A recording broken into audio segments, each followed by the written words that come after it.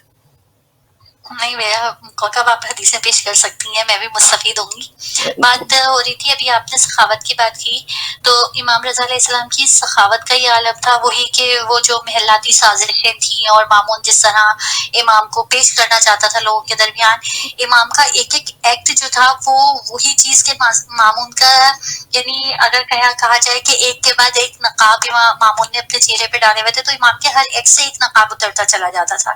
ایک دفعہ کیا ہوا کہ جب مناظرے کی بات میں نے ابھی کی، مناظرہ ہوا اور امام نے مناظرے میں سب کو شکست دے دی اور سارے جو علماء تھے مختلف مذاہب کے، وہ سب کے سب ایمان لے آئے۔ تو اس سے پہلے یہ ہوا تھا کہ امام کا یہ ایک معجزہ بھی ہے امامت کی، اور اہمیت بھی پتہ چلتی ہے کہ اس سے پہلے یہ ہوا کہ ان لوگوں نے ڈیسائیڈ یہ کیا تھا، مامون نے تمام درباریوں کو حکم دے دیا تھا کہ امام آئیں گے تو معاذ اللہ اس وقت کی حد تک ہوتی تھی ایک طرح سے کہ ایک ولی عہد سلطنت آ رہا ہے، کوئی بھی امام کے استقبال کے لیے کھڑا نہیں ہوگا، اور جو دربان ہے، جو گیٹ کیپر ہے، وہ امام کے لیے پردہ نہیں ہٹائے گا، امام کو خود پردہ ہٹا کے اندر آنا پڑے گا۔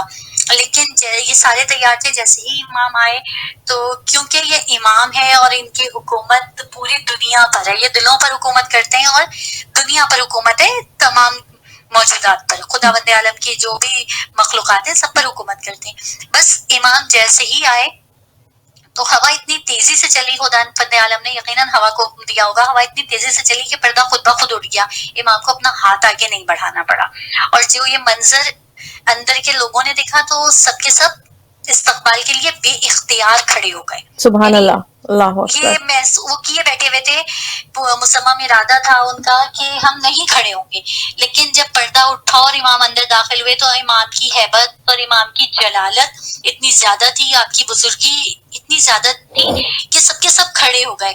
اسی وقت ایک دربان، یعنی ایک امام کا مامون کا سپاہی جو تھا، جسے کہنے داروغہ، جو بھی وہاں پہ کام کرنے والا تھا، وہ آگے بڑھا اور اس نے امام کی نالین مبارک جب امام نے اتاری تو اس نے اٹھا کر سائڈ پہ رکھ دی، اور پھر جب یہ مناظرہ ہوا اور مناظرے میں امام نے سب کو شکست دے دی، تو بظاہر تو مامون چاہتا یہی تھا، بظاہر یہ چاہتا تھا، انٹرنلی وہ یہ چاہتا تھا کہ امام کو خود نخواستہ شکست ہو جائے تو میں یہ بتا سکوں کہ یہ امام بننے کے نعوذ باللہ اہل نہیں ہے۔ لیکن جب اسے شکست دے دی تو مامون نے وہاں پر لال و جواہر جو اس کے پاس تھے اور جو بہت سارا مال تھا وہ ایک طرز میں رکھا تھا، اس نے امام علیہ السلام سے کہا کہ یہ میں آپ کے اوپر آپ کو دیتا ہوں اور ہدیہ کر رہا ہوں آپ کی خدمت میں۔ امام نے نہ صرف اس کو ہاتھ نہیں لگایا، بلکہ جب امام وہاں سے جانے لگے تو وہ شخص جس نے امام کی نالین مبارک اٹھائی تھی، امام نے ایک مرتبہ ہاتھ سے اشارہ کیا اور اس سے کہا کہ یہ سارے کے سارے لال و جواہر جو ہیں، سارے کی ساری دولت ہے، جو کچھ مامون نے مجھے دیا یہ تم لے جاؤ۔ یعنی امام نے اس وقت سخاوت کے ساتھ ساتھ یہ دکھایا کہ جس چیز کو تم بہت کچھ سمجھتے ہو، ہمارے لیے بس اتنا ہی ہے کہ ہم ایک نالین کو ہاتھ لگانے والے کو یہ سب کچھ دے دیں۔ سبحان اللہ، سبحان اللہ، بے شک۔ امام علیہ السلام ایک ایک لمحہ اپنی سخاوت دکھاتے رہے، اور پھر ابھی جو کوکب بات ہو رہی تھی، آپ نے کہا کہ میں ان آوازوں کو، اس نماز عید کی اس کو محسوس کر رہی تھی، تو یقیناً جب میں بھی اس واقعے کا ذکر کرتی ہوں یا پڑھتی ہوں یا سنتی ہوں تو بے ساختہ ہماری روحیں شاید اس زمانے میں چلی جاتی ہیں، یا ہم اپنے زمانے میں اس چیز کو درک کرنا، بے شک ہم اس کی اصل کو درک نہیں کر سکتے لیکن محسوس کرنا شروع کر دیتے ہیں۔ اور یہ بھی امامت کے ایک پروف ہے، ایک طرح کا ثبوت ہے کہ امام کی حکومت اس کے زمانے پر نہیں ہوتی، امام تمام زمانوں پر حکومت کرتے ہیں۔ امام عالمین پر حکومت کرنے کے لیے پیدا ہوئے تو وہ کسی بھی زمانے میں تھے اور کسی بھی زمانے میں ہوں۔ جب کسی زمانے کا کوئی بھی شخص ان سے کچھ حاصل کرنا چاہے گا تو بے شک اس سے حاصل کر سکے گا. بالکل اسی طرح جیسے رسول اللہ کی حدیث ہے ان الحسین مصباح الہدی و سفینۃ النجاۃ، کہ حسین ہدایت کا چراغ اور کشتی نجات ہے. بے شک. اور پھر اولنا محمد کلنا محمد والی حدیث. تو کسی بھی امام کے لیے جب ہم اس طرف دیکھیں گے، چاہے چراغ روشنی حاصل کرنا چاہیں ہدایت کے لیے یا نجات کے لیے سفینے پہ سوار ہونا چاہیں، تو ہم اپنے آپ کو بالکل ویسے محسوس کریں گے جیسے امام کے حضور میں حاضر ہیں. بے شک بے شک، خوبصورت آپ نے بات کی اس وقت. بے شک امام جو ہیں وہ عالمین کے امام ہیں، اور چاہے وہ ہم ان کے زمانے میں سانس نہیں لے رہے، لیکن روحانی طور سے ہم بے شک ان کے زمانے سے، ان کے واقعات سننے سے، ان کا ذکر سننے سے ہم کنیکٹ ہو جاتے ہیں، اور وہ نور ہدایت جو ہے وہ ہمارے دلوں تک پہنچنا شروع ہو جاتا ہے، اس کو ہم محسوس کرتے ہیں. وہ جو محبت اور وہ جو کیفیت طاری ہوتی ہے، بے شک وہ امام کا نور ہے جو کہ ہمارے دلوں کو وہ چھو رہا ہوتا ہے. محبت اور وہ عشق کے جذبات اور وہ جو کچھ بھی ہم فیل کر رہے ہوتے ہیں، معجزہ امامت ہے. بے شک میں چاہوں گی ناظرین، وہ جو احادیث آپ کے سامنے میں پیش کرنا چاہ رہی تھی، ٹائم ہمارے پاس جو ہے وہ بالکل پروگرام کا ختم ہو گیا ہے. ایک حدیث میں امام کی جو کہ ذہن حافظے کے اعتبار سے، ایک جسمانی صحت کے اعتبار سے، ایک رزق کے حوالے سے، اور ایک اخروی اعتبار سے. تو کوئکلی جو حافظے کے اعتبار سے امام فرماتے ہیں کہ 3 چیزیں جو ہیں وہ انسان کے حافظے کے لیے بہت اچھی ہیں. وہ 3 چیزیں کیا ہیں؟ قرآن پڑھنا، شہد کھانا اور دودھ پینا. امام فرماتے ہیں اس سے حافظہ بڑھتا ہے. قرآن کریم کی تلاوت، شہد اور دودھ.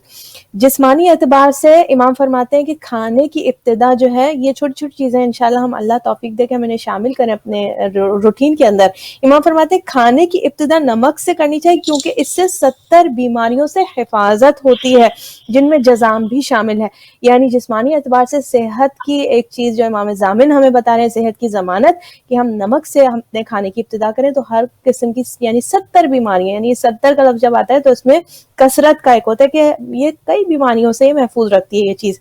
اب آ جائیے رزق کے اعتبار سے. رزق کے اعتبار سے امام فرماتے ہیں ایک چیز کا رکھنا، یعنی گھر کے اندر جب امام فرماتے ہیں سرکہ جس گھر کے اندر موجود ہوتا ہے وہ شخص جو ہے وہ گھر والا کبھی محتاج نہیں ہوتا. یعنی سرکے کو سالن کے طور پہ یا سرکے کو اپنے کھانے میں استعمال کرنا، گھر کے اندر رکھنا ہی باعث برکت ہوتا ہے، اور انسان جو ہے محتاج نہیں ہوتا. اور امام یہ بھی فرماتے ہیں خدا سے روزی صدقہ دے کر مانگو، یعنی صدقہ دے اور اللہ سے روزی کا سوال کرے، اللہ تعالیٰ رزق میں برکت دے گا. پھر اس کے بعد اخروی لحاظ سے ہمیں جو حدیث ملتی ہے کہ اچھے اخلاق والا پیغمبر، اچھے اخلاق والا جو پیغمبر اسلام صلی اللہ علیہ وآلہ وسلم کے ساتھ جو ہے وہ محشور ہوگا انشاءاللہ. جی بنتے. تو میں وہ حدیثیں بس بیان کری تھی، بیچ میں ہم ڈسکنیکٹ ہو گئے. تو ایک ہم نے حافظے کے اعتبار سے، ذہن کے اعتبار سے، جسمانی اعتبار سے ایک امام نے اشارہ کیا، ایک اشارہ رزق کے حوالے سے، اور ایک اشارہ اخلاق. یعنی ہم اگر چاہتے کہ پیغمبر صلی اللہ علیہ وسلم کے ساتھ ہم محشور ہوں روز قیامت، تو ایک چیز جس پہ ہمیں محنت کرنی ہوگی، اپنے اخلاق، حسن اخلاق والا جو ہے پیغمبر کے ساتھ جو ہے روز قیامت وہ محشور ہوگا. ناظرین، میں نے چونکہ صبح آپ سے شروع میں پروگرام کے تذکرہ کیا تھا کہ میں وہ 400 میں سے کچھ چیزیں میں پیش کروں گی، تو میں صرف 2 چیزیں آج پیش کروں گی. یہ ابو بصیر سے روایت ہوئی ہے، ابو بصیر اور محمد بن مسلم سے، اور روایت کس کی ہے؟ چھٹے امام کی حدیث ہے. 400 پوائنٹس ہیں جن کی تلقین امام فرماتے ہیں، جس میں امام فرماتے ہیں کہ اس سے انسان کا دین جو ہے درست رہ سکتا ہے. میرا ارادہ تھا کہ میں 10 پوائنٹس آپ کے سامنے پیش کروں، لیکن صرف 2 پوائنٹس پیش کروں گی. پہلا پوائنٹ یہ ہے کہ امام فرماتے ہیں لبوں پر خوشبو کا لگانا نبی صلی اللہ علیہ وسلم کی سنت ہے. اور 8ویں امام کا تذکرہ کر رہے ہیں تو 8ویں امام کو بھی خوشبو بے انتہا پسند تھی. لبوں پر خوشبو لگانا نبی کی سنت اور کاتبین کے لیے کرامت ہے. دوسری جو پوائنٹ میں بتانا چاہ رہی ہوں، مسواک، یعنی ڈیلی روٹین کی ہم یہ بات کریں گے، چاہے وہ ہماری جسمانی روٹین ہو چاہے روحانی روٹین ہو، اس حوالے سے ہم بات کریں گے. یہ 400 پوائنٹ جسے امام فرما رہے ہیں کہ آپ کا دین درست ہو جائے گا، یہ 400 پوائنٹس انشاءاللہ ہم زندگیوں میں شامل کریں.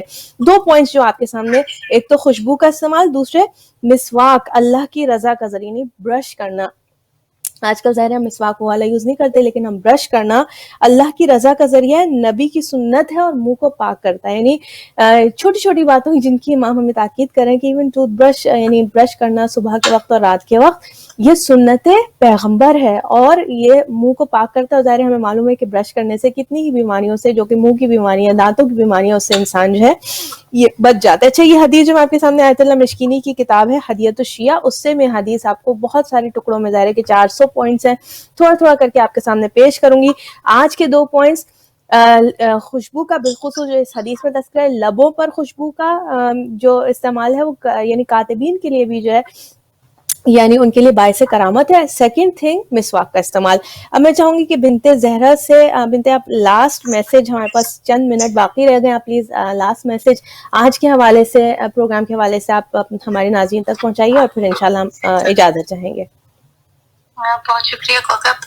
بس آخری میسج یہ ہے امام کی ہی وہی والی حدیث جو ابھی آپ نے کچھ دیر پہلے شیئر کی تھی کہ جب ہم کسی سے کوئی کام لیتے ہیں, کوئی کسی کو ٹاسک دیتے ہیں, تو امام کی وہ والی چیز بہت امپورٹنٹ ہے اس میں کہ جب کسی سے کوئی کام دو مزدور کی مزدوری اس سے پہلے طے کر دو, تاکہ بعد میں کوئی پرابلمس نہ آئے کہ تمہیں بھی ایسا نہ لگے کہ وہ زیادہ ڈیمانڈ کر رہا ہے اور اس کو بھی یہ نہ لگے کہ تم کم دے رہے ہو. اور اگر تمہارے پاس طاقت ہوگی ہے, تمہاری حیثیت ہے, تو تم اس کو تھوڑا سا زیادہ دے دو تاکہ وہ اس سے زیادہ خوش ہوگا. تو یہاں پر مزدور کی مزدوری صرف اگر ہم دیکھیں امام کی کوئی بھی چیز ظاہری معنی بھی رکھتی ہے اور معنوی بھی, تو صرف مانیٹرنگ نہیں ہوتی کہ اگر کوئی آیا اور ہم نے کسی کو ہینڈی مین آیا اور ہم نے کام کیا اور اس کو پیمنٹ کر دی. بہت ساری چیزیں جو ہے معنویت رکھتی ہیں. بے شک ہم آپس میں بھی ایک دوسرے سے کوئی ہیلپ لے رہے ہوتے ہیں, کوئی کام ہماری ہیلپ کر رہا ہوتا ہے, تو ہمیں چاہیے کہ ہم اس کو کم سے کم کچھ نہیں کر سکتے, یعنی ہم پیسے نہیں دے رہے ہوتے تو دعا دینے کے لیے بھی پہلے سے, اگر ہم دعائیں کسی بھی کام کے بعد دے رہے ہوتے ہیں تو اگر ہم پہلے دعا دے دیں تو یقیناً زیادہ خوش ہوگا ہماری ہیلپ کرتے ہوئے. ہماری ہیلپ کرتے ہوئے خوش ہوگا. ہم اس کو کوئی چیز ایسی بتا دیں یا کوئی اس کی اس طرح ہیلپ کریں کہ اس کو یہ احساس ہو کہ ہاں ہم اس کو ایڈمائر کر رہے ہیں بے شک اور اس کی امپورٹینس کو ایکسیپٹ کر رہے ہیں, تو یقیناً وہ چیز جو ہے نہ صرف خدا کی بارگاہ میں قابل قبول ہوگی بلکہ دوسرا شخص بھی ہم سے زیادہ خوش ہوگا. اور یہ سنت الہی ہے, خدا نے ہم کو ہر عبادت کا ثواب پہلے سے بتا دیا اور پھر کہا کہ اگر مستحبات انجام دو گے تو اس کو ڈبل کر دوں گا.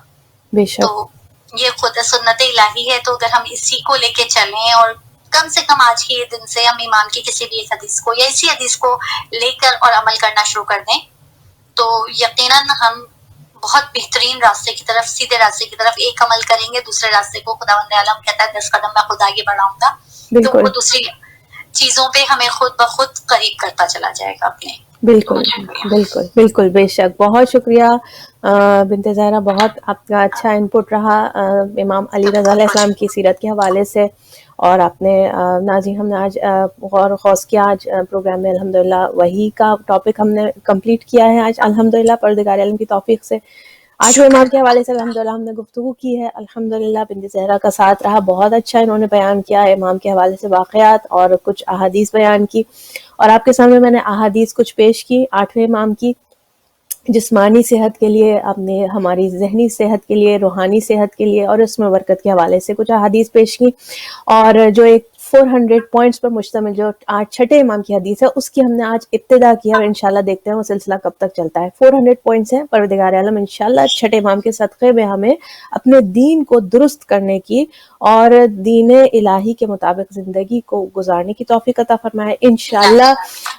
بنت زہرا آپ کی اس کوشش کو, اس ذکر کو پروردگار عالم اپنی بارگاہ میں قبول فرمائے. بہترین اجر انشاءاللہ, بہترین ثواب جو بہترین بندوں کو عطا کرتا ہے وہ اس ذکر کا آپ کو پروردگار عالم عطا فرمائے انشاءاللہ 8ویں امام کے صدقے میں انشاءاللہ. اور ناظرین انشاءاللہ دعا کرتے ہیں کہ آپ کا اس ذکر کو سننا, ہمارا بیان کرنا, انشاءاللہ یہ ذکر خیر ہمارے لیے, ہماری آنے والی نسلوں کے لیے, ہمارے مرحومین کے لیے انشاءاللہ یہ آخرت میں زیادہ راہ قرار پائے انشاءاللہ, آخرت کے سفر کے لیے انشاءاللہ ہمارے لیے یہ صدقہ جاریہ کی انشاءاللہ حیثیت اور اہمیت حاصل کرے انشاءاللہ, پروردگار عالم قبول فرمائے. اس کے ساتھ ہی ہم اجازت چاہیں گے. ربنا تقبل منا انک انت السمیع العلیم بحق محمد وآلہ الطیبین الطاہرین. بنت زہرا اگین بہت بہت شکریہ, جزاک اللہ خیرا کثیرا. ناظرین آپ سے اجازت چاہیں گے, اپنا بہت خیال رکھیے گا. انشاءاللہ کل سسٹر تسنیم عابدی کے ساتھ آپ کے ساتھ ملاقات ہوگی انشاءاللہ. جب تک کے لیے خدا حافظ, فی امان اللہ. خدا حافظ, فی امان اللہ.